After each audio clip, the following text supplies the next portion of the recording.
It's been a long old day. It's got to be time for a pint, really, hasn't it? And I'm joined by Steve Smith, founder of Poundland. Steve, welcome. Now, West Midlands lad, done good. West Midlands bred them through, yes. Yeah, but done good and come up with a concept of stuff that's cheap in shops, and we'll come to that and the cost of living crisis and where we are. What do you, and I haven't asked you about your politics, I'm not going to ask you about your politics, so you can voluntarily, what do you make of the shenanigans that are going on? What do the businessmen make of what's going on in Westminster in the last 48 hours? It's just amazing what a day is made, really, and it'd be nice to see what the outcome is, but I'm just amazed what's going on, really. Bit of a circus, isn't it? A little bit. It is a bit of a Westminster circus. I think some people out there in the country are quite angry about it. Oh yes. Because they're saying you should be getting on with the business, and the business. The country's a bit of a state at the moment with what's going on, inflation and all that. So it'd be nice to get on with the job and rather than what's going on, really. Poundland, the concept. I know that your old man was a bit of a wheeler and dealer and a bit of a trader, and this got you into it. And I guess, but when you founded Poundland, a pound was worth a bit more money than it is today, wasn't it? Well, the concept really came from a market stall that my mum and dad used to work on, and my mum and dad found they could make more money on the market stall for Saturday than working all the week in the factory. And it was on this market stall where anything that came out of his packaging we used to throw in a cardboard box and sold for 10p. And this box was so busy, he took more money than the rest of the store. And with the new pound coin being reinvented or redesigned, my dad just said to me one day, my dad used to be in the cash and from a market store he grew to a cash and carry because he used to supply all the traders and that, and he opened a cash and carry in Tipton called Hooties after his nickname. And then from the cash and carry, my dad used to say one day it'll all be yours, but a few years after he sold the business and said he was going to live in Mallorca. And I was looking forward to it because we was going to do property over there, but the last minute my wife said, I don't want to go to Mallorca, I don't leave my friends and family, I want to stop in the UK. So we went to Mallorca and my dad said to me, Dad, we're not stopping, he was gutted. And he said, what are you going to do then? And at the age of 20, because my dad was given a lot of credit in his cash and carry, I actually did a deal and bought a shop in West Bromwich, and it was called Steve's Discount Market, and this became my dad's biggest customer. We took £1 million, and I said, Dad, I'm gonna open more shops. And Dad says, do you remember that cardboard box with things 10p and with the pound coin be redesigned? This is why don't you sell things for a pound? It was so simple, but it was brilliant. Yes, and you did very well out of it. Well, we came back from Mallorca in April 1990, and I thought it was going to be a simple thing to convince people what I wanted to do. But when I told people that we was going to open, I wanted a prime position shop and I want to sell things for a pound, people said, you're mad, it will never work. And it took us 6 months to find the first store in Burton-on-Trent where the landlord was struggling. And with 648 products, we opened the first shop, and we took 13,000 on the first day, which was amazing. And then from there, you've done it. It's phenomenal.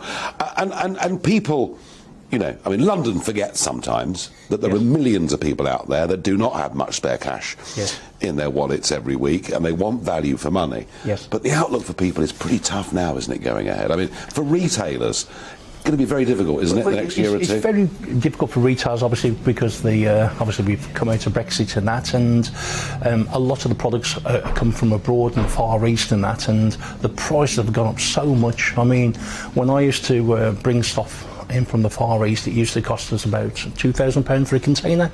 Now it's over £20,000.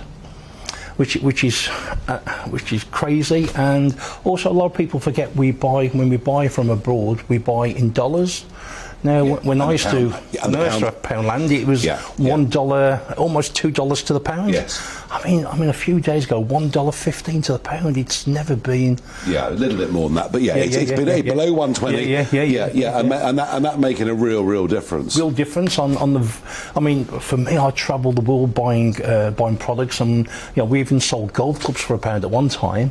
But it makes it. Can't be much carb. It was branded golf clubs we bought them from America. I believe you. I believe you.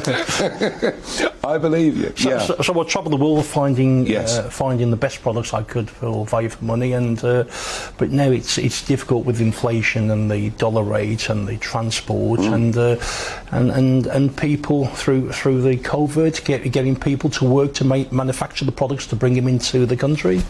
And what about getting staff in this country? That's increasingly hard, isn't it? Because 5.3 million adults of working age not working. Yes. Some on disability benefit, some just packed up and retired early. How do we get people working again, Steve? I mean, it's a passion of mine. I mean, obviously, there was myself and my wife Tracy who started the business, and we grew it to employ thousands of people.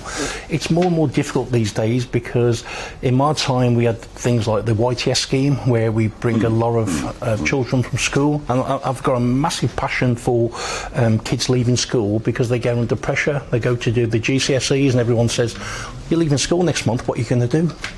And most children don't know what they want to do, and I mean, I was lucky on the market stall because I followed my father and was able to have that career.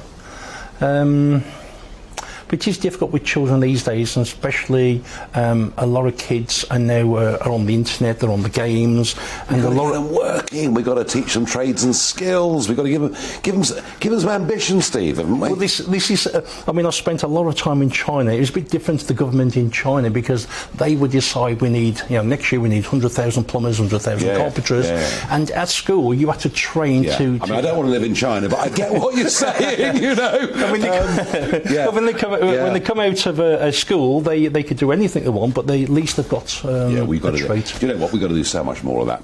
It's been a hell of a busy day. Thank you for coming in and chatting with us. Congratulations. I mean, brilliant concept, Poundland. You've done incredibly well out of it. And, it's amazing from a cardboard box and things for the marketplace is now 5 billion. Just goes to show.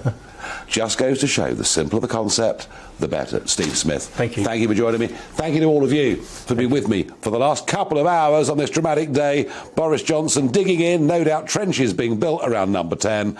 Over to Dan Wootton.